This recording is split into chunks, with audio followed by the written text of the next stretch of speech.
everybody, welcome back. So this is Bhavna Puri and today we will talk about chapter number 6 of class 11 which is anatomy of flowering plants. अब बात करेंगे anatomy of different parts of monocot and dicot plants. ठीक है, तो चलिए सबसे पहले हम स्टार्ट कर देते हैं रूट्स से. तो मोनोकॉट और डाइकॉट इन दोनों ही तरीके की जो रूट्स होंगी, दोनों प्लांट्स की जो रूट्स होंगी वो कैसे एक दूसरे से डिफर करते हैं on the basis of their internal structure. तो सबसे पहले देखिए डाइकॉट के बारे में हम बात कर रहे हैं. तो डाइकॉट का स्ट्रक्चर मैं यहाँ पर बना देती हूँ. सबसे बाहर वाली यानी कि जो आउटर मोस्ट लेयर होती है उसको हम एपिडर्मिस कहते हैं. And in the case of roots, जब रूट्स के बारे में आप बात करोगे तो क्योंकि रूट्स के सरफेस पर कुछ मॉडिफिकेशन प्रेजेंट होती हैं and these are called root hairs. तो यहाँ पर ये जो एक्सटेंशन हम निकाल रहे हैं क्या है, these are the root hairs. तो इस तरीके से हमने यहाँ पर ये रूट हेयर को रिप्रेजेंट किया. ठीक है, तो चलिए ये रूट हेयर हो गए. मैंने बताया था कि जो आउटर मोस्ट लेयर यानी कि एपिडर्मिस है, it is made up of some flattened parenchyma cells. ठीक है, जिनमें बहुत ही कम इंटरसेलुलर स्पेस होता है और जनरली वो सिंगल लेयर होती है. सो इस तरीके से ये फ्लैटेंड पैरेन्काइमा सेल से हम रिप्रेजेंट कर रहे हैं किसको, आउटर मोस्ट लेयर यानी कि एपिडर्मिस को. And below the epidermis is the region called cortex region. तो लेबल कर लिया हमने, दिस इज द एपिडर्मिस. ये क्या है, रूट हेयर. रूट हेयर का फंक्शन क्या था, वाटर मिनरल को एब्जॉर्ब करना सॉइल में से. किस तरीके के सेल्स होते हैं, जनरली सिंगल सेल्ड होते हैं यानी कि यूनिसेलुलर होते हैं. फिर उसके बाद आप यहाँ पर कुछ सेल्स को अरेंज होते हुए देखोगे which will be having thicker cell wall and these are the collenchyma cells. Below the epidermis are present collenchyma cells that generally do not have intercellular space. तो इस तरीके से यहाँ पर जितने भी सेल्स आप देखोगे एपिडर्मिस के नीचे, ये सारे कौन से सेल्स होंगे, ये होंगे collenchyma cells and this region is called cortex region. तो सबसे पहले देखा हमने epidermis, epidermal region, then cortex region, then comes ये एक रीजन आप देखोगे एंडोडर्मिस. ये कौन सा रीजन आएगा, कौन सी लेयर आएगी, third one is the endodermis. क्योंकि हम रूट्स की बात कर रहे हैं तो रूट्स के केस में जो एंडोडर्मिस होती है, इसके जो सेल्स होंगे they must be having a waxy layer जिसको हम कैस्पेरियन स्ट्रिप कहते हैं. एंड दिस कैस्पेरियन स्ट्रिप, इस स्ट्रिप को हमने बोला Casparian strip. This Casparian strip which is present in the endodermis of roots, it is composed of, किससे बनी हुई है, वो बनी हुई है सुबेरीन. एक सब्सटेंस है जो कि इम्परवियस यानी इम्पर्मिएबल टू वाटर होता है, इसको हम कहते हैं सुबेरीन. ठीक है भाई, तो हमने यहाँ पर देखा कि एपिडर्मिस है, फिर कॉर्टेक्स रीजन है. एपिडर्मिस फ्लैटेंड पैरेन्काइमा से बना है, कॉर्टेक्स रीजन कॉलेनकाइमा सेल से मिलकर बना हुआ है जिनकी सेल वॉल काफी ज्यादा थिक होती है and there is no intercellular space. फिर एंडोडर्मिस रीजन हमने देखा, इसमें कुछ फ्लैटेंड सेल्स होते हैं और यहाँ पर एक लेयर प्रेजेंट होती है या फिर एक स्ट्रक्चर प्रेजेंट होता है, स्ट्रिप प्रेजेंट होती है रूट्स के केस में जिसको हम कैस्पेरियन स्ट्रिप कहते हैं. This strip is composed of suberin. ये जो उसका सब्सटेंस है जिससे मिलकर वो बनी हुई है वो सुबेरीन है. एंड दिस इज impermeable या impervious to water. ये वाटर के फ्लो को अलाउ नहीं करेगा. Then you will observe some elongated cells. Roots के अंदर कुछ elongated cells आपको दिखेंगे. इन सेल्स को कलेक्टिवली ये कहलाते हैं पेरीसाइकल. इनको कलेक्टिवली हम क्या बोलेंगे, पेरीसाइकल बोलेंगे. साथ ही साथ रूट्स के केस में जो जाइलम और फ्लोएम यानी कि वस्कुलर टिश्यूज की अरेंजमेंट होती है वो किस तरीके से होती है, रेडियल अरेंजमेंट होती है. किस तरीके से होगी, रेडियल अरेंजमेंट होगी. और रेडियल में मैंने बताया था जाइलम फ्लोएम, जाइलम फ्लोएम, इस तरीके से ये अरेंज होंगे. तो यहाँ पर हमने देखा इस तरीके से अरेंजमेंट है. लेकिन जनरली मैं आपको बताऊं जो नंबर ऑफ वस्कुलर बंडल्स यहाँ पर प्रेजेंट है दीज आर 4. तो ये 4 ना बनाकर आपकी कन्वीनियंस के लिए मैं 4 ही बनाती हूँ ताकि आसानी से हमें याद रहे. तो ये है phloem, this is xylem and this is again phloem. तो जो नंबर ऑफ वस्कुलर बंडल्स हैं इनके अंदर टिश्यूज है वो कितने हैं, 4 होते हैं. बल्कि इससे ज्यादा मोनोकॉट के अंदर प्रेजेंट होते हैं. ठीक है, तो हमने यहाँ पर क्या देखा, एपिडर्मिस है, फिर cortex region, then endodermis, then these elongated flattened cells are called pericycle. इसको क्या बोलते हैं? पेरिसाइकल. देन ये वस्कुलर बंडल्स प्रेजेंट है, ठीक है, vascular bundles.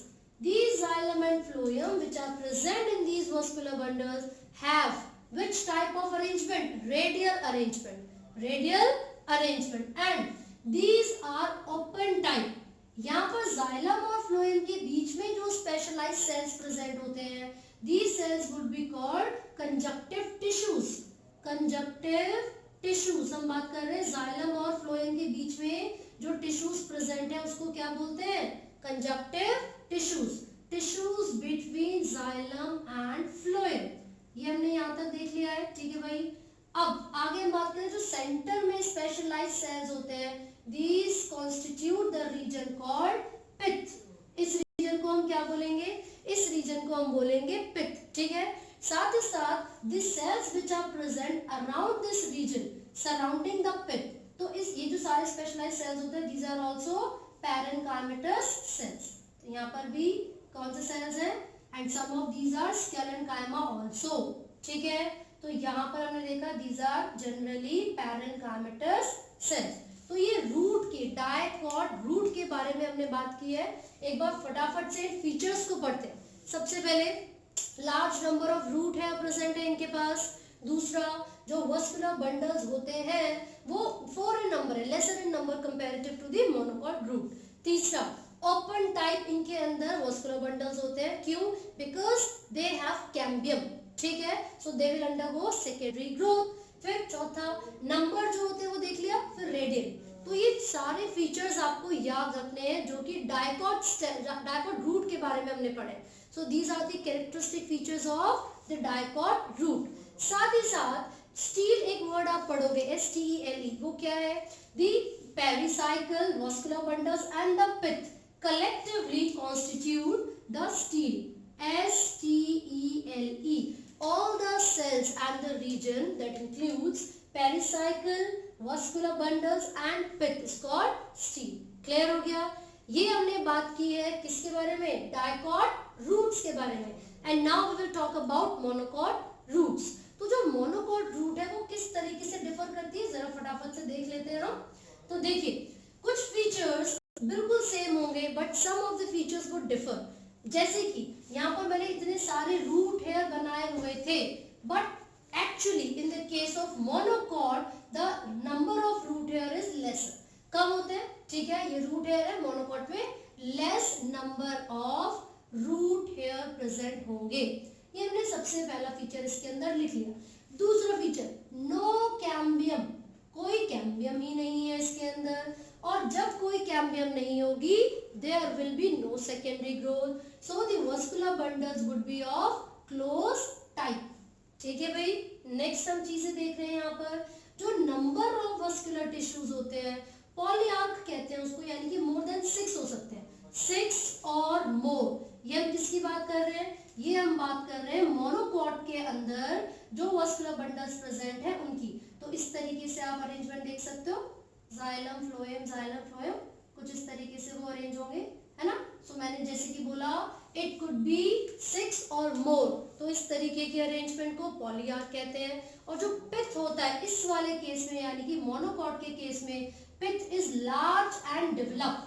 Pith is central, obviously the central region is called the pith. And in case of monocots the pith is large and more developed. Large and more developed. So ये जो characteristic features हमने पढ़े भाई, इसको हम monocot लिख रहे हैं. डायकॉट हम ऑलरेडी कर चुके हैं. This is monocot.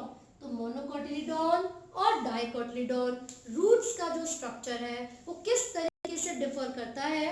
In case of monocot roots आप क्या ऑब्जर्व करोगे? Lesser number of root hair, no cambium is present. Since there is no cambium, there will be no secondary growth, and the जो arrangement है xylem और phloem की would be of close type. and यहाँ पर जो number है ये क्या है? नो मतलब number of vascular bundles it could be 6 और मोर देन 6. साथ साथ पिथ कैसा होता है इसके अंदर?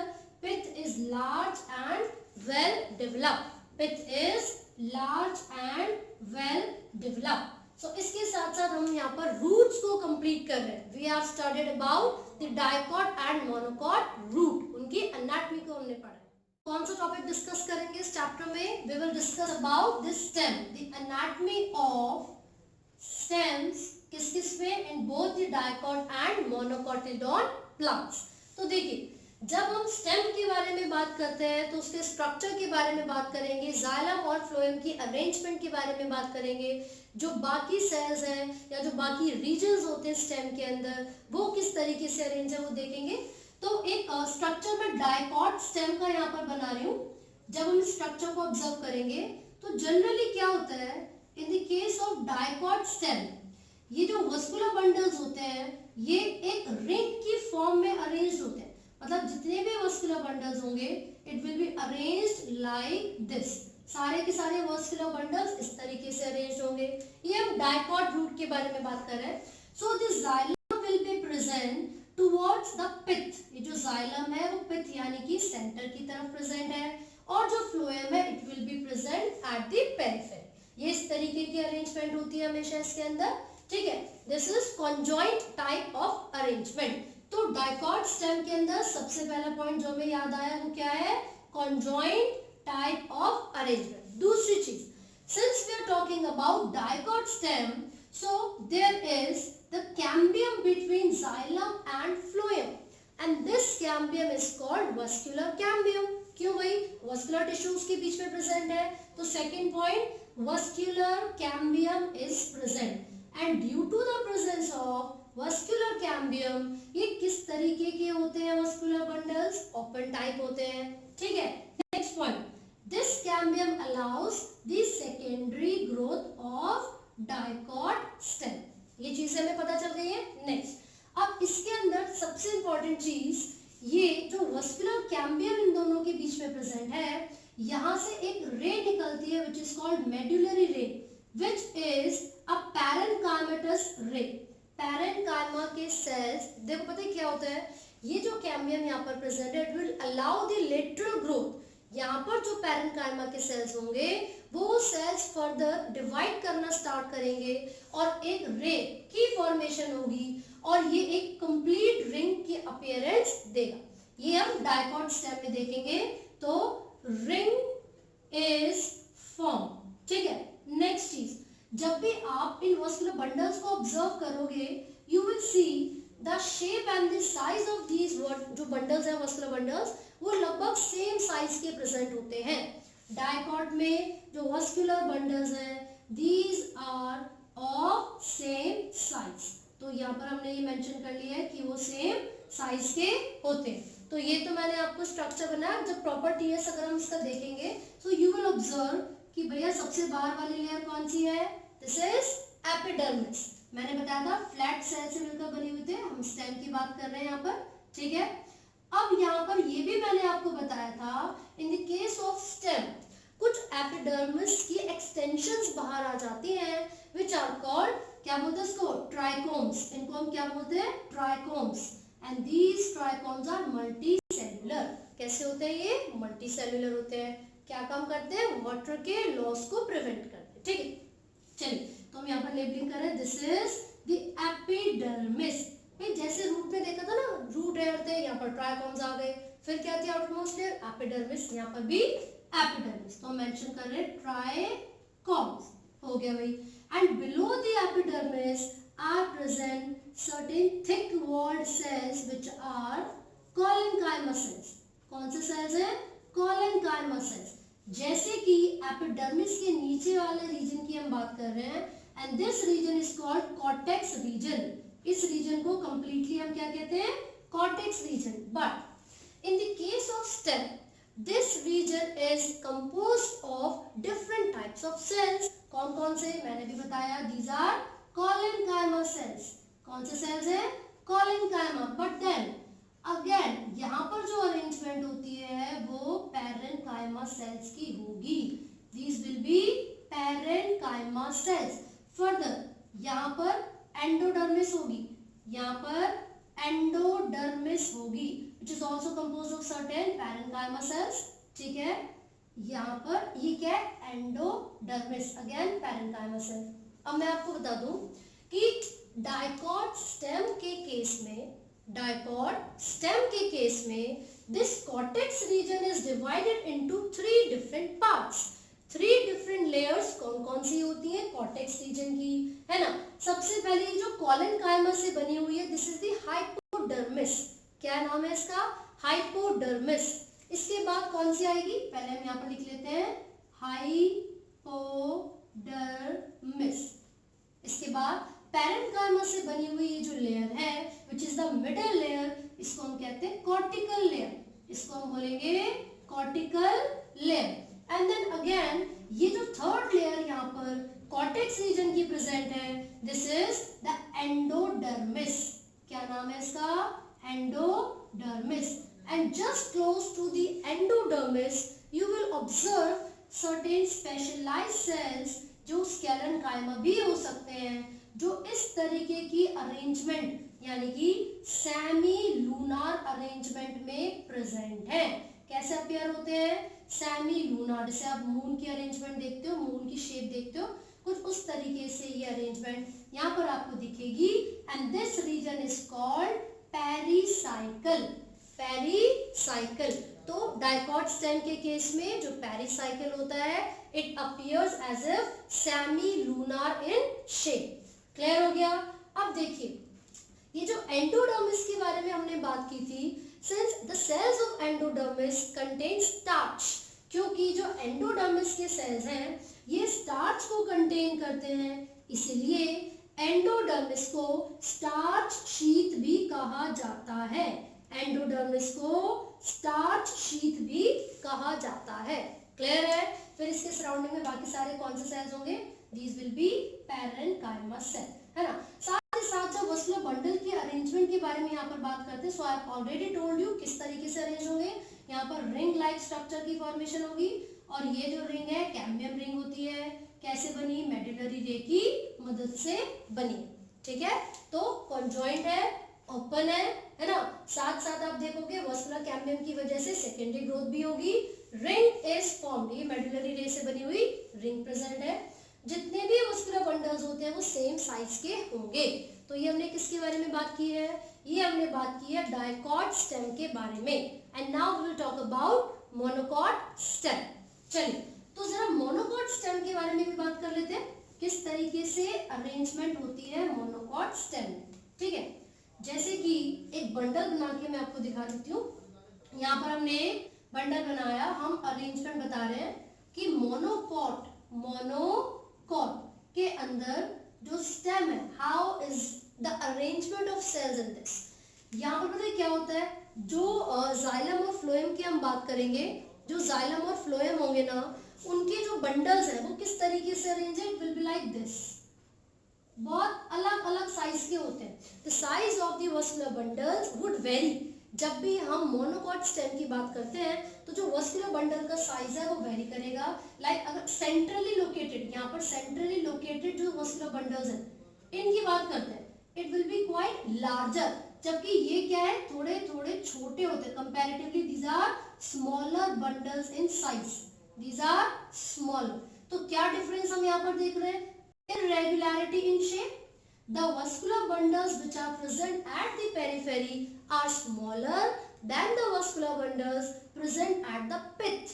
इसका मतलब ये हुआ कि पेरिफेरी पर यानी कि किनारे पर जो वस्कुलर बंडल्स हैं वो स्मॉलर है, smaller in size vascular bundles at periphery. और जो सेंटर में यानी कि पिथ पे प्रेजेंट है वो किस तरीके से भाई, दीज आर लार्जर। तो ये पहली चीज हमने देखी। दूसरा, जब इन वस्कुलर बंडल को आप ऑब्जर्व करोगे, so there will be no cambium, there will be no cambium. तो सेकंड पॉइंट हम लिख रहे हैं, यहाँ पर कैम्बियम प्रेजेंट नहीं है। इसका मतलब है कोई सेकेंडरी ग्रोथ इनके केस में नहीं होगी। नेक्स्ट, क्योंकि कैम्बियम इनके पास नहीं है, these are closed type vascular bundles. Clear है।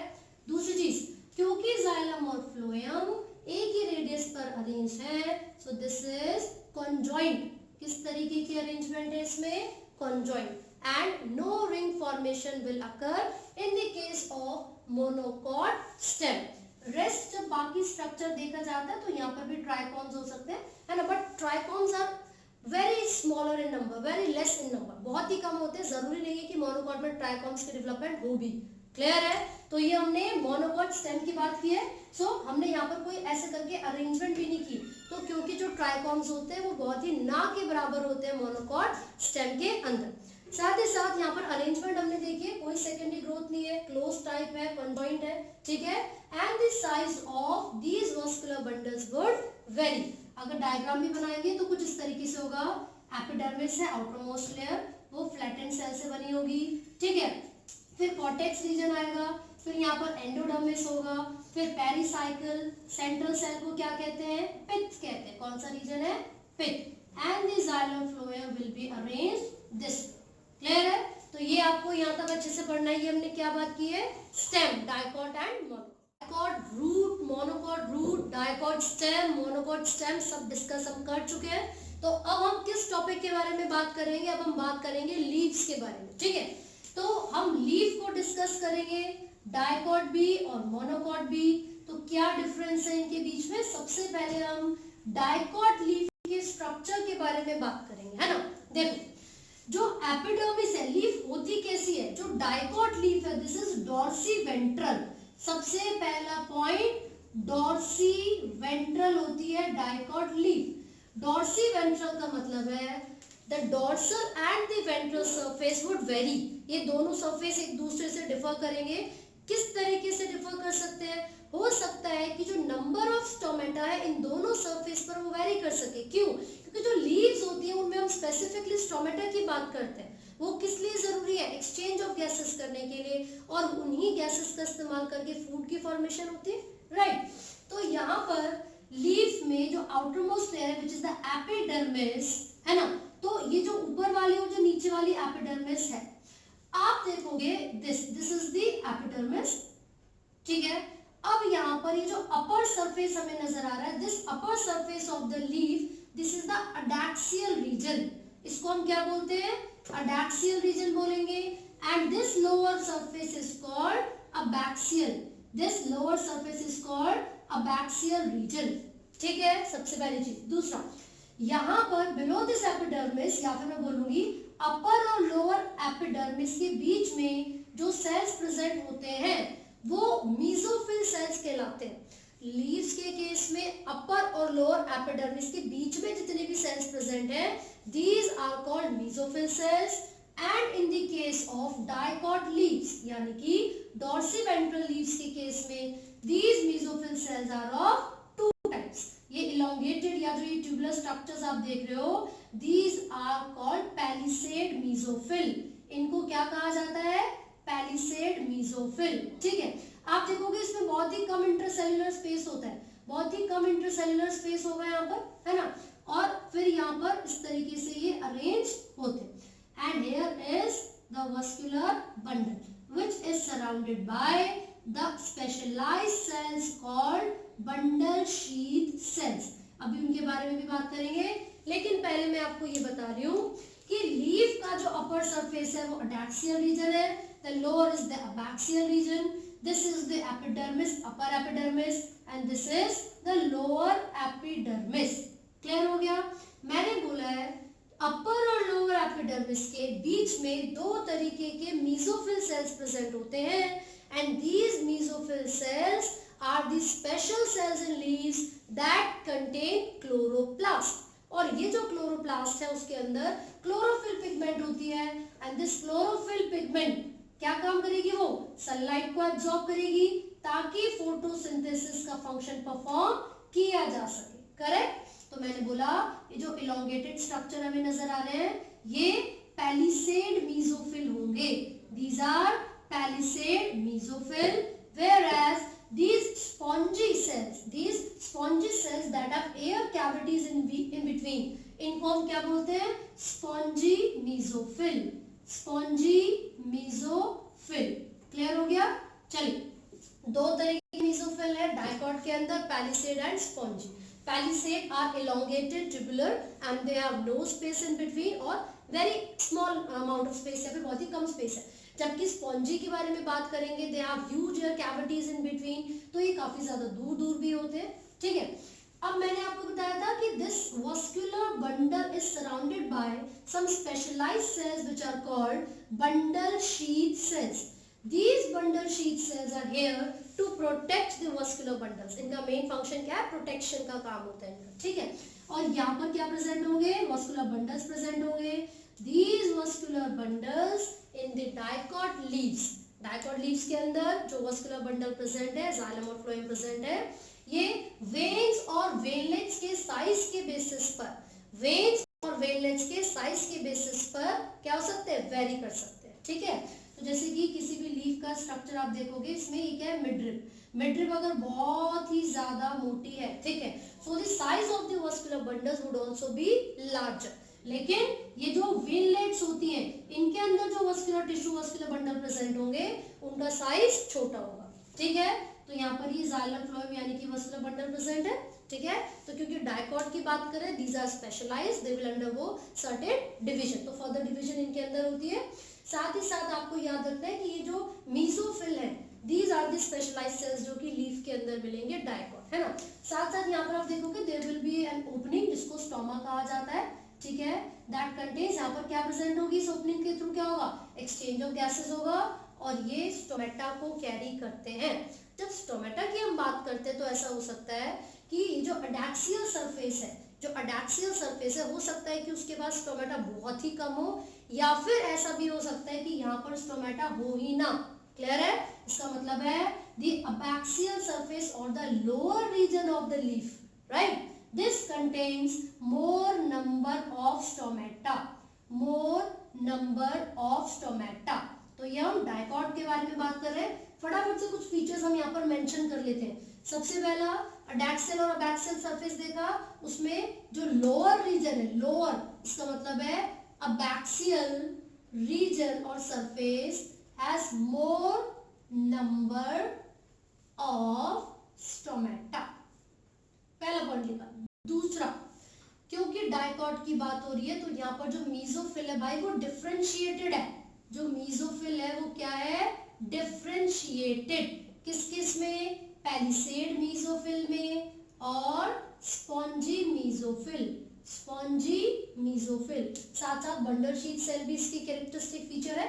ठीक है, बंडल शीथ सेल। ठीक है, नेक्स्ट, अब लीफ के अंदर, डायकॉट लीफ के अंदर the arrangement of veins and veinlet is reticulate. किस तरीके की विनेशन होती है इसमें? रेटिक्यूलेट विनेशन इसके अंदर मिलेगी। तो ये हमने डायकॉट लीव्स के बारे में बात की है। तो ये कैरेक्टरिस्टिक फीचर्स जो भी लिखे सारे डायकॉट लीफ के लिए। साथ ही साथ the shape of this टोमेटा in dicot leaves, कैसी शेप होती है टोमेटा की?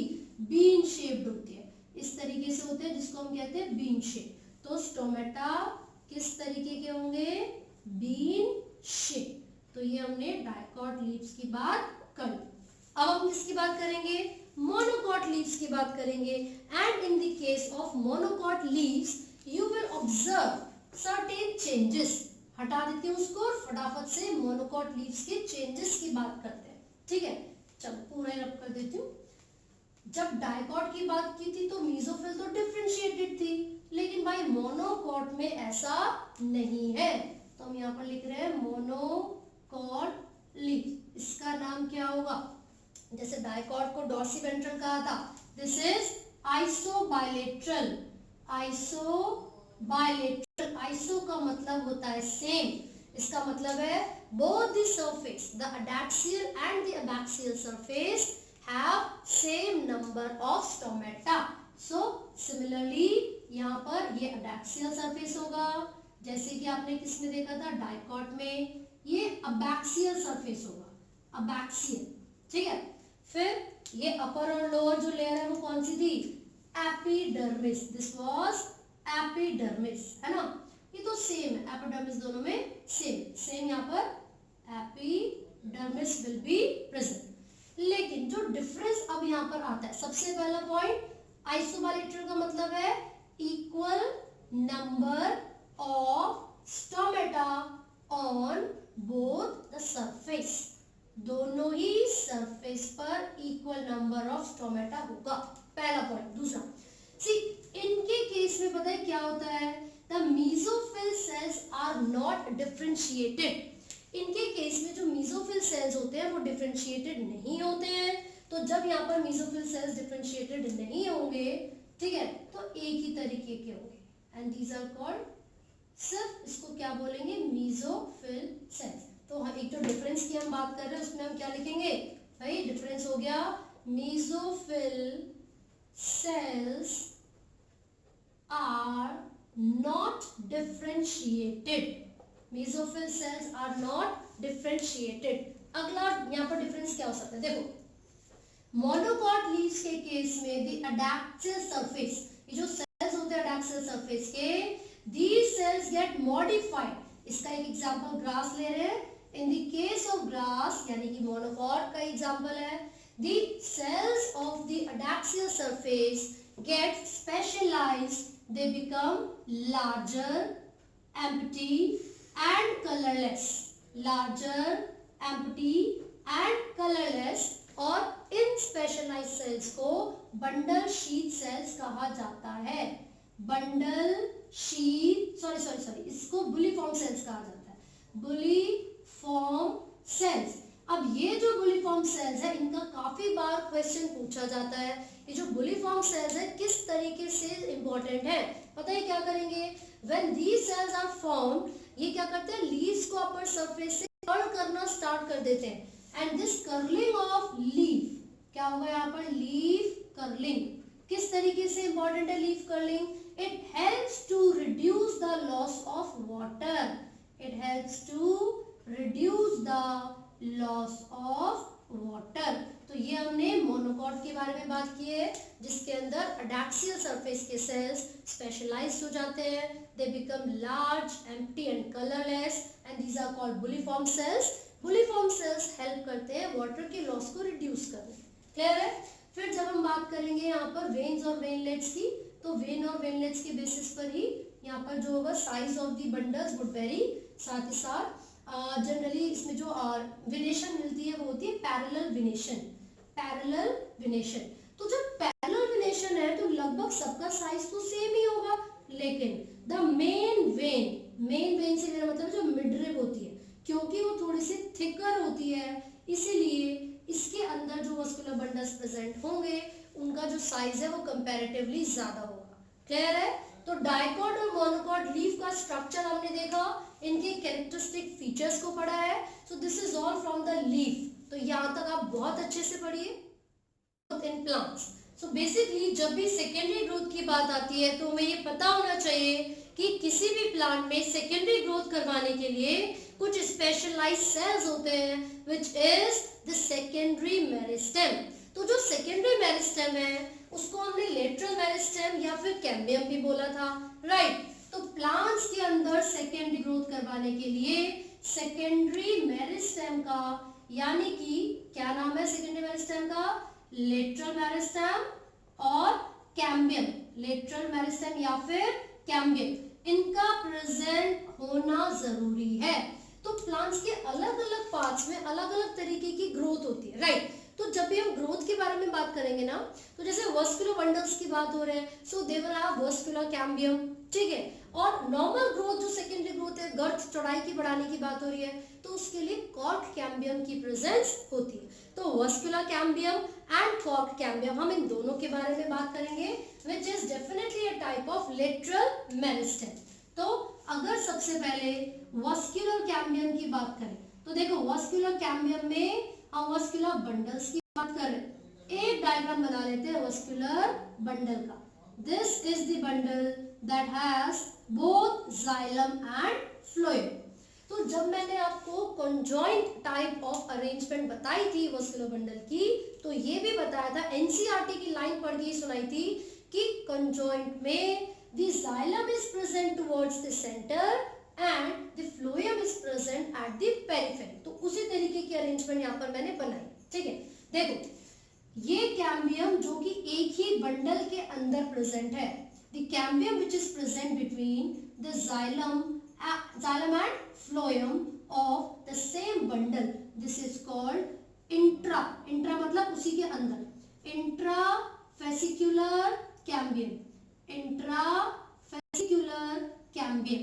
फिर से सुनिए, एक ही बंडल के अंदर जो जाइलम और फ्लोएम के बीच में कैम्बियम प्रेजेंट है उसको इंट्राफेसिकुलर कैम्बियम कहेंगे. लेकिन अगर दो बंडल्स की मैं बात कर रही हूँ, अगर दो बंडल्स की हम बात कर रहे हैं और इन दोनों बंडल के बीच में जो कैम्बियम प्रेजेंट है, if we talk about this cambium, this is called interfascicular cambium. Interfascicular cambium. तो इंट्रा का मतलब है एक के अंदर और इंटर का मतलब है दो के बीच में. तो ये यहाँ पर जो इन दोनों बंडल्स के बीच में कैम्बियम बनी है, दिस इज अ मेडुलरी रे. जब सेकेंडरी ग्रोथ होती है तो सेकेंडरी मेडुलरी रे की फॉर्मेशन होती है. These are the parenchymatous cells that becomes meristematic और that start dividing very fast. तो यहाँ पर एक रिंग लाइक स्ट्रक्चर बन जाती है डाइकॉट के अंदर. क्यों डाइकॉट बोला मैंने? क्योंकि सेकेंडरी ग्रोथ किसके अंदर हो रही है? डाइकॉट के अंदर. ये उनका कैरेक्टरिस्टिक फीचर है and this is due to the presence of cambium. तो हमें मस्कुलर कैम्बियम समझ आया. ठीक. Now we will talk about the activities of, ये जो रिंग यहाँ पर बनी है ना, कैम्बियल रिंग, इसकी एक्टिविटीज के बारे में बात करते हैं. How does this ring act? Cambial ring या फिर कैम्बियम रिंग यहाँ पर हम लिख रहे हैं, कैम्बियम रिंग. पता है क्या होगा?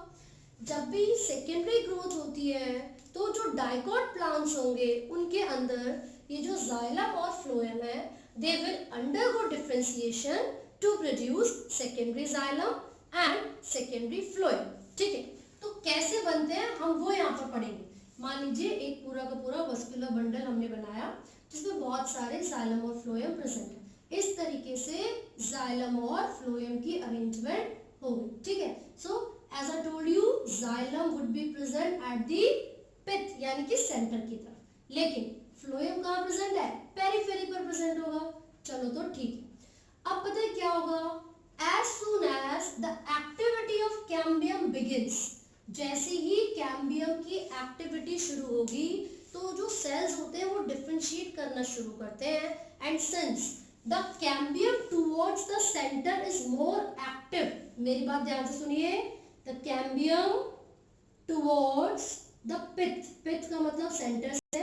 the cambium towards the pith is more active.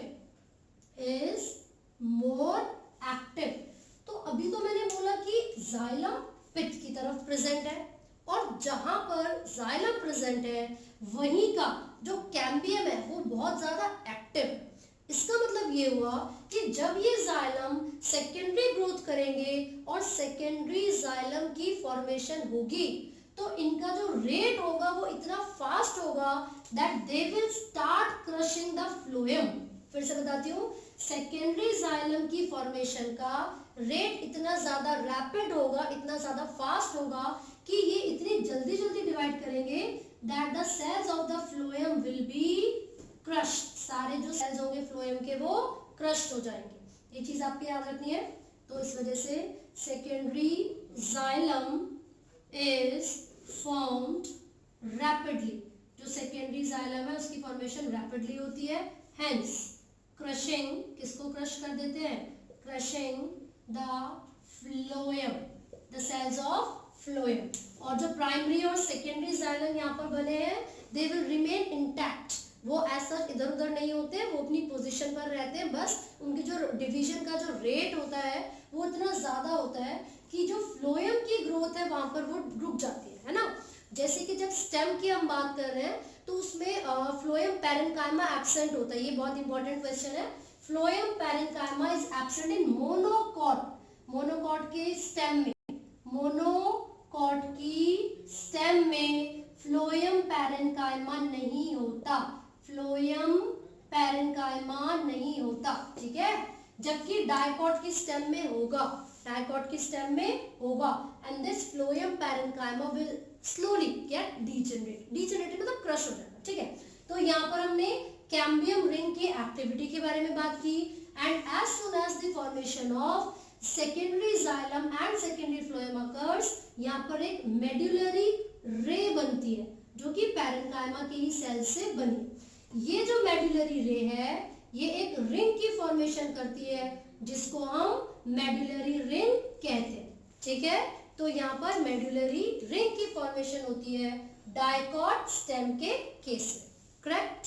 अब आगे हम बात करते हैं कि यहाँ पर जो वुड की फॉर्मेशन होती है वो किस तरीके से होती है, ठीक है। भाई कैम्बियम की ही एक्टिविटी है वो, ये जो कैम्बियम रिंग बनी है ना, इन्हीं की प्रेजेंस के बेसिस पर अलग अलग तरीके की वुड यानी कि लकड़ियों की फॉर्मेशन होती है, ठीक है। तो देखिए अब हम बात कर रहे हैं वुड्स के बारे में, लकड़ियों के बारे में, लेकिन दो तरीके की है ना, मतलब दो चीजों के आधार पर इनको डिवाइड किया हुआ है। On the basis off season, on the basis off season, भाई सीजन के बेसिस पर जो वुड की फॉर्मेशन होती है वो दो तरीके की होती है, एक होती है अर्ली वुड और एक होती है लेट वुड। अर्ली वुड को स्प्रिंग वुड कहा जाता है, क्यों? क्योंकि स्प्रिंग वुड में ही इस वुड की फॉर्मेशन का प्रोसेस होगा। And the another one is called late wood. Late को हम विंटर या ऑटम वुड भी कहते हैं, विंटर या फिर ऑटम वुड भी कहा जाता है, ठीक है। तो देखो जब भी हम सीजन के बेसिस पर बात करेंगे, so the wood will be divided into two types, early wood, late wood. लेकिन जब हम पोजीशन या लोकेशन की बेसिस पर बात करते हैं, so the woods would be divided again into two parts, और उनको हम क्या कहते हैं? हार्डवुड और सैपवुड, हार्डवुड एंड सैपवुड। जरा जल्दी से देख लेते हैं क्या क्या डिफरेंस इनके अंदर पाए जाते हैं। तो देखिए, as I told you, early wood is formed during spring season, and spring season में the cambium is more active, cambium is more active। तो उसका मतलब है फेवरेबल एनवायरमेंटल कंडीशन होती है स्प्रिंग सीजन में, इसलिए कैम्बियम बहुत एक्टिव होता है, ठीक है।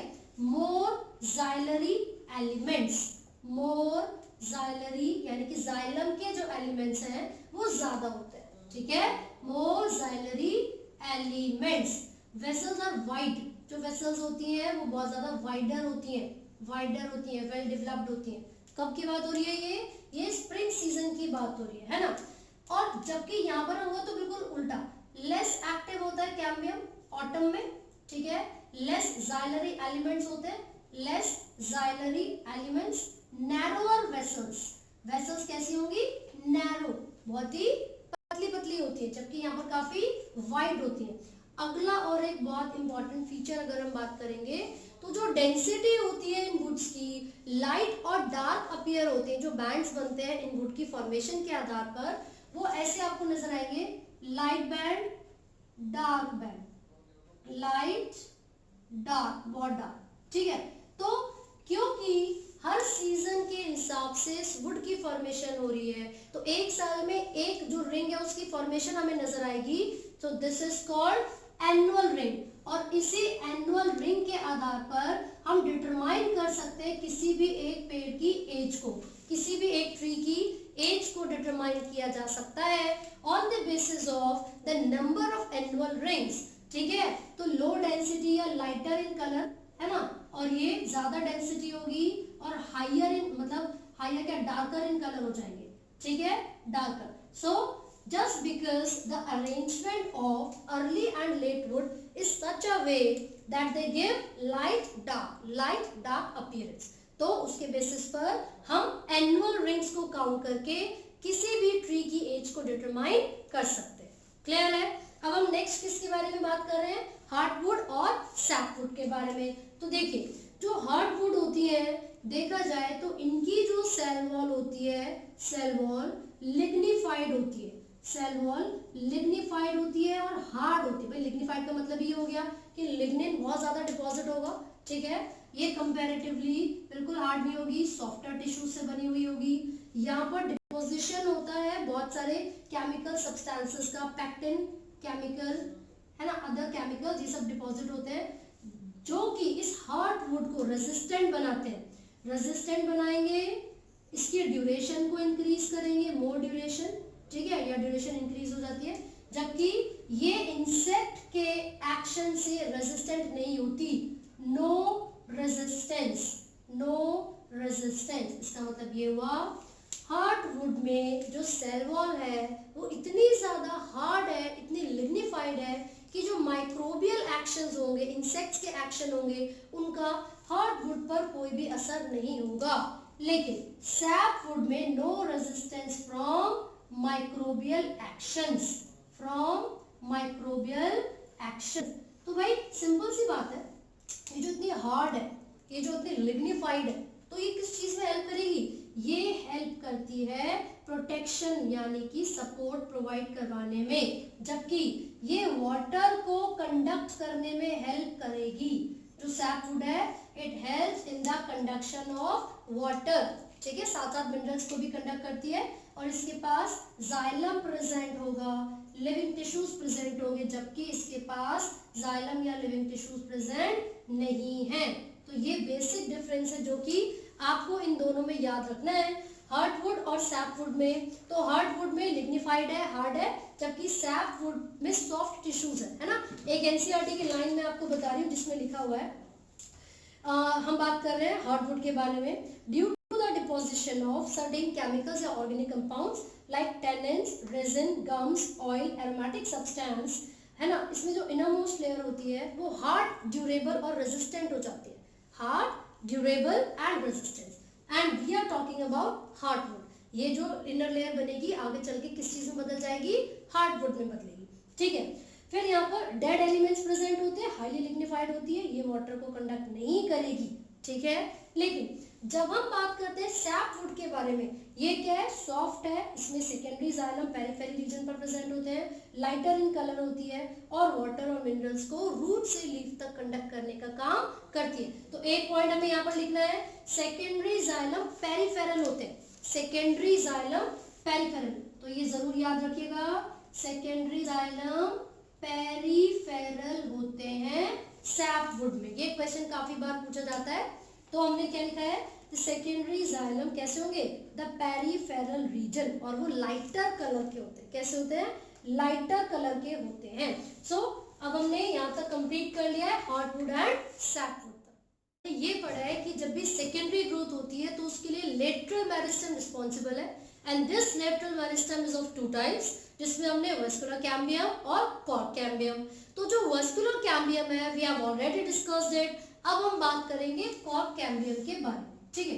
देखिए ये जो कॉर्क कैम्बियम है ये क्या है और किस तरीके से ये अपनी एक्टिविटी परफॉर्म करे। तो जब भी हम स्टेम के बारे में बात करेंगे तो डाइकॉट स्टेम का स्ट्रक्चर आपने क्या देखा था कि यहाँ पर ये एपिडर्मिस होगी, एपिडर्मिस के सरफेस पर कुछ हेयर प्रेजेंट होंगे जिसको हमने ट्राइकोम्स बोला था, है ना। अंदर यहाँ पर कॉर्टेक्स रीजन होता है, and generally this cork cambium is present at the cortex region. ये जो कॉर्क कैम्बियम है, क्योंकि इसके पास कुछ स्पेशलाइज्ड सेल्स होते हैं जो कि डिफरेंशिएट करेंगे, तो कई बार जब भी स्टेम की आउटर मोस्ट लेयर डैमेज हो जाती है, रप्चर हो जाती है, तो सूनर और later this cells are needed to be repair. तो ये जो रिपेयर करने का प्रोसेस है ये किस तरीके से होगा? It occurs with the help of cork cambium. ये कॉर्क कैम्बियम की मदद से होता है, जिसको फेलोजेन भी कहा जाता है। इसको हम क्या कहते हैं? फेलोजेन, ठीक है। अब ये जो कॉर्क कैम्बियम के स्पेशलाइज्ड सेल्स यहाँ पर प्रेजेंट हैं, these cells would differentiate or will slot off, separate हो जाएंगे। जब डिवाइड करेंगे तो दोनों तरफ से डिवाइड करते हैं। when this cork cambium differentiates towards the outer region, towards the epidermis, then it forms the surface structure called cork. जब भी कॉर्क कैम्बियम के सेल्स पेरिफेरी यानी कि एपिडर्मिस लेयर की तरफ डिफरेंशिएट करेंगे तो they form another structure which is called cork, ठीक है। और यहाँ पर जब वो अंदर की तरफ डिफरेंशिएट करते हैं, यानी कि जब वो अंदर की तरफ इनर सरफेस की तरफ डिफरेंशिएट करेंगे तो यहाँ पर जो न्यू सेल्स की फॉर्मेशन होती है, this is called secondary cortex, this is called secondary cortex. ये जो कॉर्क रीजन होते हैं इसके जो सेल्स हैं, these cells are generally impermeable to water, impervious इसको बोला जाता है, impervious to water। These cells are generally impervious to water, whereas the cells of secondary cortex, ये किससे बने हुए हैं? ये पैरेन्काइमा के सेल से बने। These are parenchymatous। किस तरीके के सेल से बने हुए हैं? पैरेन्काइमा के। ये हार्ड होते हैं, टाइटली पैक्ड होते हैं, बहुत ही कम इंटरसेलुलर स्पेस होते हैं और थिक वॉल्ड होते हैं, ठीक है। जबकि सेकेंडरी कॉर्टेक्स पैरेन्काइमा के सेल से मिलकर बने हुए। यहाँ पर 3 टर्म्स का मैंने यूज किया है। The cork cambium which differentiates towards the periphery forming the structure cork। दूसरा ये cork cambium, cork, और थर्ड इज secondary cortex। जब ये secondary cortex बन रहा है तो कौन सा सेल्स की फॉर्मेशन यहाँ पर पैरेन्काइमा की हो रही है। कब बनेगा? जब cork cambium differentiate करता है towards the inner surface या towards the inner side of the stem, ठीक है। तो ये कॉर्टेक्स रीजन था जहां पर ये प्रेजेंट था। अब ये एपिडर्मिस की तरफ डिफरेंशिएट कर रहा है और ये पित्त की तरफ डिफरेंशिएट करेगा। अब यहाँ पर 3 टर्म्स आपको याद रखनी है। कॉर्क कैम्बियम को फेलोजन का नाम दिया है हमने। क्या नाम दिया है? फेलोजन। अब यहाँ पर आप 3 जो टर्म्स पढ़ रहे हो इनका, जैसे कॉर्क है, कॉर्क के लिए भी दूसरा नाम है और सेकेंडरी कॉर्टेक्स के लिए भी। अब वो क्या नाम है हम यहाँ पर देख रहे हैं। यहाँ पर आप देखोगे दिस इज दी फेलोजन। यहाँ पर इसको बोलते हैं फेलम बोलते हैं इसको, ठीक है। PHE फेलम, ये फेलम बोलेंगे और इसको हम बोलेंगे phelloderm. And these 3 are collectively called as periderm.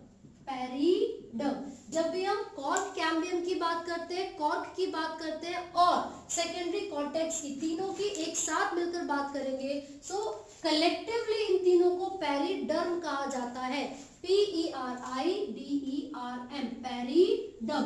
तो एक लाइन आपकी एनसीईआरटी में मेंशन है जिसमें ये लिखा हुआ है कि जो ये कॉर्क कैम्बियम है जब भी वो डिफरेंशिएट करेगा टुवर्ड्स द इनर साइड तो वो पैरेन्काइमेटस सेल्स सेकेंडरी कॉर्टेक्स की फॉर्मेशन करता है, लेकिन जब भी वो बाहर की तरफ डिफरेंशिएट करेगा तो वो कॉर्क की फॉर्मेशन करेगा जो कि इम्परवियस होते हैं। अलॉन्ग विद दिस एक और लाइन जो आपको याद रखनी है मैं बताती हूँ।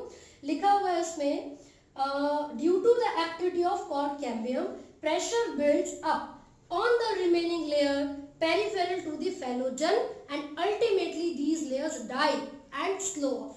इसका मतलब पता है क्या है? इसका मतलब ये है कि जब भी ये डाई ऑफ हो जाते हैं, कॉर्क कैम्बियम की एक्टिविटी की वजह से क्या बनता है? एक प्रेशर ग्रेडियंट बनता है ना। वो जो प्रेशर ग्रेडियंट है वो हेल्प करेगा in the repairing of the damaged layers और द सेल। तो जब ये कॉर्क कैम्बियम, देखिए मान लीजिए बहुत सारे कॉर्क कैम्बियम के सेल्स हैं, तो ये आगे की तरफ डिफरेंशिएट कर रहा है, यहाँ पर कॉर्क बनाएगा। तो जो पहले की मान लीजिए पूरी इस तरीके से लेयर थी, अब ये सेल्स जब भागते हुए जाएंगे, रैपिडली डिवाइड करेंगे, so this layer will be slowed of. इस तरीके से वो ब्रेक कर जाएगी और जितने भी यहाँ पर डेड सेल्स थे वो फॉर्म करते हैं एक स्ट्रक्चर को जिसको बार्क कहा जाता है, BARK। ये तो एक टेक्निकल टर्म है जो कि ऐसे सेल्स को दे दी गई है जो कि डैमेज हो चुके हैं और जिसको रिपेयर करने की जरूरत है। इसी के साथ साथ जो early in the season, spring season की स्टार्टिंग में या किसी भी सीजन के स्टार्टिंग में जो बार्क बनती है उसको हम अर्ली बार्क बोलेंगे। And the bark that begins the formation, जो बार्क कब फॉर्म होना स्टार्ट करती है? एट द एंड या एट द लेट सीजन, तो उसको हम बोलते हैं लेट बार्क। कई बार ऐसा भी होता है कि ये जो बार्क की फॉर्मेशन यहाँ पर हो रही थी, जो ये जो कॉर्क बन रहा था यहाँ पर इन सेल्स की जगह पर, जब ये कॉर्क कैम्बियम डिफरेंशिएट करके यहाँ पर पैरेन्काइमा के सेल्स की फॉर्मेशन करती है, so these parenchyma sales on the epidermal layer क्या करते हैं? इस तरीके से अरेंज होते हैं कि कुछ पोर्स बन जाते हैं। फिर से सुनिए, कई बार ऐसा होता है कि जो कॉर्क कैम्बियम है ये जब आउटर मोस्ट रीजन की तरफ डिफरेंशिएट करेगी तो कॉर्क की फॉर्मेशन नहीं होगी, उसकी जगह पर it leads to the formation of certain parenchyma cells and these cells are arranged in such a way. ये सेल्स इस तरीके से अरेंज होते हैं कि यहाँ पर कुछ पोर्स बन जाते हैं which are called lenticels। इनको हम क्या बोलेंगे? लेंटिसेल्स। इनका फंक्शन क्या है? ये अलाउ करते हैं exchange of gases. They allow the exchange of gases किस किस के बीच में, एटमॉस्फेयर के और इंटरनल टिश्यूज के बीच में। प्लांट्स के इंटरनल टिश्यूज और एटमॉस्फेयर के बीच में एक्सचेंज ऑफ गैसेस लेंटिसेल्स की मदद से होगा। These are the small pores which are present on the surface of stem. Clear है? तो चलिए फटाफट से देख लेते हैं हमने क्या पढ़ा। कॉर्क कैम्बियम की एक्टिविटी बढ़ी। कॉर्क कैम्बियम को फैलोजन कहा जाता है। जब कॉर्क कैम्बियम पेरिफेरी की तरफ डिफरेंशिएट करेगा तो फैलम की फॉर्मेशन होगी। किसकी? फैलम, यानी कि कॉर्क का ही दूसरा नाम। लेकिन जब ये कॉर्क कैम्बियम अंदर की तरफ, कॉर्क ये जो रीजन है जिसको हमने क्या बोला था, एपिडर्मस रीजन या पिथ वाला रीजन, जब वो अंदर की तरफ डिफरेंशिएट करेगा तो सेकेंडरी कॉर्टेक्स की फॉर्मेशन होगी और इसको फैलोडर्म कहा जाता है। क्या कहते हैं? फैलोडर्म। अब ये जो तीनों टर्म्स हमने पढ़ी हैं, phellogen, phellem and phelloderm, these all terms are collectively called periderm. ठीक है? तो यहाँ तक जितनी भी चीजें हमने पढ़ी है, it completes all the anatomical structures of the plant, यानी कि angiosperms, flowering plants. So this is all. I hope आपको ये समझ में आया है। इन केस आपको कोई भी डाउट है तो आप कमेंट कर सकते हैं और पूछ सकते हैं। And do not forget to like, share and subscribe.